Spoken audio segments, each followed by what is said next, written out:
Hello. അപ്പോൾ നമ്മുടെ ഇന്നലത്തെ ബർത്ത്ഡേ വിശേഷങ്ങളൊക്കെ പറയാം. നമ്മുടെ പ്രിയപ്പെട്ടവരുടെ കൂടെയുള്ളതാണ് നമ്മുടെ ഏറ്റവും വലിയ എല്ലാ ദിവസവും. എനിക്ക് അങ്ങനെയാണ് ഭയങ്കര ഇഷ്ടം. എനിക്ക് എൻ്റെ ബർത്ത്ഡേ തന്നെ ആവണമെന്നില്ല. വേറെ ആരുടെയെങ്കിലും ബർത്ത്ഡേ ആയാലും എനിക്ക് ഭയങ്കര സന്തോഷമാണ്. വേറൊന്നും കൊണ്ടല്ല, എല്ലാവർക്കും കൂടെ ഒന്ന് ഒന്നിച്ച് കൂടാമല്ലോ എന്ന് ഓർത്തിട്ട്.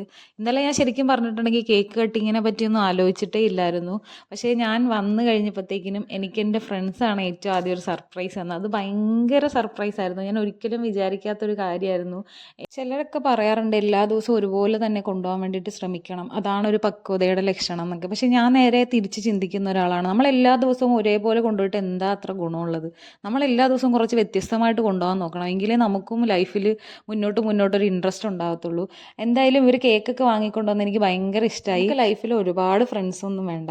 നമ്മൾ എന്തെങ്കിലും ചെയ്യുമ്പോൾ, നല്ലത് ചെയ്യുമ്പോൾ കൈയടിക്കാനും തെറ്റ് ചെയ്യുമ്പോൾ തെറ്റാണെന്ന് ചൂണ്ടിക്കാണിക്കാനും കഴിയുന്ന കൂട്ടുകാരാണ് നമ്മുടെ കൂടെ ഉള്ളെങ്കിൽ നമ്മുടെ ലൈഫ് അത്യാവശ്യം എന്താ പറയുക അടിപൊളിയായിരിക്കും. അങ്ങനെ നമ്മുടെ ഫ്രണ്ട്സ് തന്ന ഒരു സർപ്രൈസ് മൂഡിൽ ഞങ്ങൾ നേരെ പുറത്തേക്ക് കറങ്ങാനൊക്കെ പോയി. അതൊക്കെ കഴിഞ്ഞ് ഇങ്ങനെ നടക്കുമ്പോഴാണ് വീണ്ടും എനിക്ക് ഇത് ശരിക്കും പറഞ്ഞാൽ സർപ്രൈസ് ഒന്നുമല്ല, നമ്മളെല്ലാവരുടെയും ബർത്ത്ഡേക്ക് ആഘോഷിക്കാറുള്ളതാണ്. പക്ഷേ ഇവരിന്ന് വരുന്ന ഞാൻ ഒട്ടും വിചാരിച്ചിരുന്ന ഒരു കാര്യമല്ല. വേറൊന്നും കൊണ്ടല്ല, വർക്കിംഗ് ഡേ ആയതുകൊണ്ട് എല്ലാവരും തിരക്കിലായിരിക്കും എന്ന് വിചാരിച്ചു. പിന്നെ നമ്മൾ ഇങ്ങനെ കൃത്യമായിട്ട് എവിടെയെങ്കിലും ഒരു വീട്ടിൽ കൂടുക എന്നുള്ളതാണ് നമ്മുടെ ഏറ്റവും വലിയ ഉദ്ദേശം.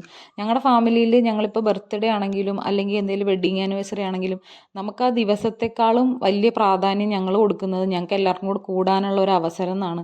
കുറേ പേരെങ്കിലൊക്കെ വിചാരിക്കാറുണ്ട് എപ്പോഴും നിങ്ങൾക്ക് ഫംഗ്ഷൻ ആണല്ലോ, എപ്പോഴും നിങ്ങൾക്ക് ട്രീറ്റ് ആണല്ലോ. ശരിക്കും പറഞ്ഞിട്ടുണ്ടെങ്കിൽ അത് ഞങ്ങൾ ക്രിയേറ്റ് ചെയ്തെടുക്കുന്നത് തന്നെയാണ്, അല്ലാതെ ഞങ്ങൾ അൺഎക്സ്പെക്റ്റഡ് ആയിട്ട് സംഭവിക്കുന്ന ഒരു കാര്യമല്ല. വർഷങ്ങളായിട്ട് ഞങ്ങൾ അതിങ്ങനെ തുടർന്ന് വരുന്ന ഒരു കാര്യമാണ്. എനിക്ക് ഓരോ പരിപാടി കഴിയുമ്പോൾ തന്നെ ഞങ്ങൾ ജസ്റ്റ് ഒന്ന് പ്ലാൻ ചെയ്യാറുണ്ട് എന്താണ് അടുത്ത പരിപാടി എന്ന്. ഇത്രയും തിരക്കുള്ള ലൈഫിൽ കുറച്ച് സമയം നമ്മൾ ഫാമിലിക്കും ഫ്രണ്ട്സിനും ഒക്കെ വേണ്ടിയിട്ട് മാറ്റി വെക്കണം. സമയം ഈ ലോകത്തുള്ള എല്ലാവർക്കും ഒരുപോലെയാണ്. നമ്മളാണ് തീരുമാനിക്കേണ്ടത് അതെങ്ങനെയാണ് മാനേജ് ചെയ്യേണ്ടതെന്ന്. അപ്പോൾ ഇത്രയൊക്കെ ഉള്ളൂ ഇന്നത്തെ വീഡിയോ. നെക്സ്റ്റ് വീഡിയോ ആയിട്ട് കാണാം. ടാറ്റാ.